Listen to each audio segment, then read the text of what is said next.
அப்படின்னா இந்த ரெண்டு காதையும் பிடிச்சி இழுக்கிறப்போ நம்ம உள்ள இருக்கக்கூடிய ஹிப்போகேம்பஸ் ஆக்டிவேட் ஆகும். அது எங்க இருக்குன்னா நேரா பின் மூளையில இருக்கு. அது ஆக்டிவேட் ஆகிடும். அதுக்கப்புறம் என்ன ஆகும்னா என்ன பண்ணுவோம், பிள்ளையார் கொட்டிப்போம். 5 தடவை பிள்ளையார் கொட்டிப்போம். சும்மா ஏதோ வெறுமனே இதுக்கு கிடையாது. இந்த பிள்ளையார் கொட்டனால என்ன ஆகுது அப்படின்னா இந்த நியூரோ கோர்டெக்ஸ்ன்னு இருக்கு, நம்ம ரெத்திக்கு நடுவுல நியூரோ கோர்டெக்ஸ்ன்னு இருக்கு. அது என்ன ஆகும் அப்படின்னா அது ஓப்பன் ஆகிடும்.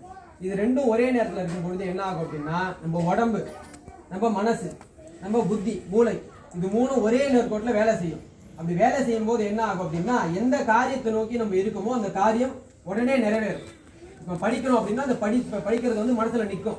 நம்ம போய் எழுதும் பொழுது அந்த எழுதுறதுக்கு புத்தி வந்து உடனே கொடுக்கும். எழுதுறதுக்கு நம்மளால எழுத முடியும். எக்ஸாம்ல எல்லா காரியத்துக்கும் முதல்ல ஏன் விநாயகர் வழிபடுறோம் அப்படின்னா இதெல்லாம் நம்ம பண்ணிட்டு போனோம் அப்படின்னா நம்ம உடம்பு எல்லாத்துக்கும் தயாரா இருக்கும்.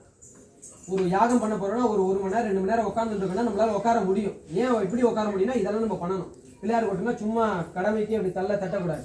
5 தடவை நல்லா இந்த மஸ்தகத்துல நல்லா கொட்டணும் அப்படின்னா நியூரோ கார்டெக்ஸ் ஓப்பன் ஆகிடும். இதெல்லாம் விஞ்ஞான பூர்வமா இருக்கு. நம்ம எல்லாம் என்னன்னா நம்மளுக்கு தெரியல. இதெல்லாம் சும்மா பெரியவங்க சொன்னாங்க அப்படின்னு போயிட்டோம். எதுவுமே சும்மா சொல்லலை. நம்ம பெரியவங்க எல்லாம் ஒவ்வொன்றுத்தையும் அனுபவிச்சு ஆராய்ஞ்சு எல்லாத்தையும் சொல்லியிருக்காங்க. நம்ம இப்போ கட்டக்கூடிய கட்டடங்கள்லாம் நிற்கிறதே ரொம்ப கஷ்டமா இருக்கு. தஞ்சை பெரிய கோயில் 1100 வருஷத்துக்கு முன்னாடி கட்டின கோவில் இன்னும் அப்படியே இருக்கு. நம்ம இந்த ஸ்தலம்லாம் எவ்வளோ வருஷத்துக்கு முன்னாடி கட்டியிருக்க கோவில். ஏன் பெரியவங்க எதுவும் தெரியாம எல்லாத்தையும் பண்ணிட்டு போயிட்டாங்க. இப்போ அதெல்லாம் தெரியுது அப்படின்னா இதெல்லாம் உங்களுக்கு தெரியும். கண்டிப்பா விஞ்ஞான பூர்வமா எல்லாத்தையும் ஆராய்ஞ்சு தான் எல்லா விஷயத்தையும் சொல்லியிருக்காங்க. இந்த இடத்துல நம்மளுக்கு என்ன தேவையோ அந்த மாதிரி சொல்லிட்டே இருந்தா நிறைய விஷயம் சொல்லிட்டே இருக்கலாம். ஒரு உதாரணத்துக்காக இது சொல்றேன். ஒவ்வொரு பூஜைக்கும் விஞ்ஞான பூர்வமா ஒரு பலன் இருக்கு. நம்ம தான் ஏதோ வந்தோம் போனோம் அப்படின்னு இருக்கக்கூடாது. இங்க வந்துட்டோம் அப்படின்னா பிரத்யட்சமா முருகர் இங்க இருக்கார். வள்ளி தேவசனால சேர்ந்து நவவீரர்களோட சேர்ந்து இங்க உட்காந்துட்டு இருக்கார். அவர் உட்காந்துட்டு நம்ம எப்படி பண்ணுவோம், நம்ம நாட்டினுடைய ஒரு எம்எல்ஏ எம்பி வந்து உட்காந்தாலே என்ன பண்ணுவோம், பேச மாட்டோம், அமைதியா இருப்போம். ஒரு பிரதம மந்திரி வராங்கன்னா எப்படி இருப்போம், நம்ம அமைதியா இருப்போம். அவங்க என்ன பண்றாங்க, அவங்க என்ன பேசுறாங்கன்றதை பார்த்துட்டே இருக்கும். இங்க யார் வந்திருக்காங்க, நம்ம எல்லாரையும் காப்பாற்றி நம்ம கேட்கறது எல்லாத்தையும் கொடுக்கக்கூடிய முருகப்பெருமானையும் வந்து உட்காந்துட்டு இருக்காரு. அப்ப நம்ம என்ன பண்ணோம்னா பேசாம இருக்கணும். முடிஞ்ச அளவுக்கு பக்கத்துல இருக்கவங்களை டிஸ்டர்ப் பண்ணாம நம்ம பேசி அடுத்தவங்களையும் டிஸ்டர்ப் பண்ணாம நம்ம பேசாம இருந்தாலே பெரிய புண்ணியம். இங்க நடக்கூடிய பூஜைகள் எல்லாத்தையும் நீ கண்ணால தரிசனம் பண்ணா போதும். சொல்லக்கூடிய மந்திரங்கள் எல்லாம் காதால கேட்டா போதும். வேற எதுவுமே தேவையில்லை, உங்களுக்கு பலன் வந்து சேரும். எப்படி வந்து சேரும்னா, நம்மளுக்கு தலைவலி இருக்கு, ஒரு ஜுரம் இருக்கு, டாக்டர்கிட்ட போறோம்.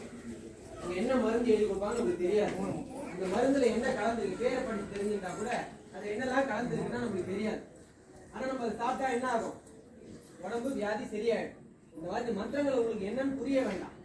ஆனா இந்த மந்திரங்கள் நீங்க காதால கேட்கறதுனாலேயே உங்களுக்கு உண்டான பலனை முருகப்பெருமான் உடனே கொடுத்துருவார். அதனால எல்லாரும் எவ்வளவு பக்தியா இருக்கீங்களோ அவ்வளவு உண்டான பலன் கண் முன்னாடியே உங்களுக்கு வந்து சேரும். ஓம் சரவண பவா நமஹ அப்படியே நீங்க பிரார்த்தனை பண்ணிக்கணும். வந்து உட்காரலாம் பரவாயில்ல, எல்லாரும் வந்து அமைதியா உட்காந்துருக்கீங்க. இதே பெரிய பாக்கியம். இவ்வளவு தூரம் வந்து சுவாமி உட்கார வைக்கிறாருன்றதே பெரிய புண்ணியம். யோசிச்சு பாருங்க. வேற கோயில் திருச்செந்தூர்லாம் போய் உட்கார முடியுமா?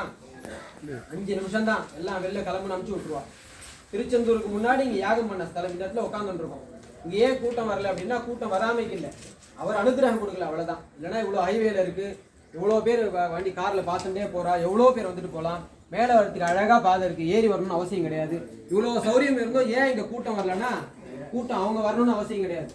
இங்க முருகர் நினைக்கல நீங்க எல்லாம் வரணும், நீங்க மட்டும்தான் இங்க வந்திருக்க எல்லாருக்கும் பெரிய புண்ணியம் இருக்கும். ஏன்னா இது சாதாரண ஸ்தலம் கிடையாது, சித்தர்கள்லாம் வழிபட்ட ஸ்தலம்.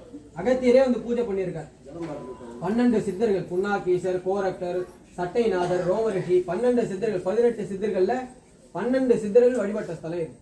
இந்த சித்தர்கள் பூஜை பண்ண ஸ்தலத்துல எல்லாமே நம்மளா நினைச்சா போக முடியாது, அவங்களா நம்ம நினைச்சு கூப்பிடணும். நீங்க எல்லாம் பூர்வ ஜென்மத்துல உங்க முன்னோர்கள்லாம் செஞ்ச புண்ணியம் தான் இப்ப நீங்க வந்து இந்த யாகத்துல கலந்துட்டு இருக்கீங்க. அதனால இந்த நேரத்தை முழுமையா உபயோகப்படுத்திக்கணும். அதனால எல்லாரும் ஓம் சரவண பவா நமஹ அப்படின்னு பக்தியோட சொன்னீங்க அப்படின்னா நீங்க என்ன கேட்கணும்னு அவசியம் இல்லை, அவருக்கு தெரியும் என்னென்ன கேட்க போறீங்க.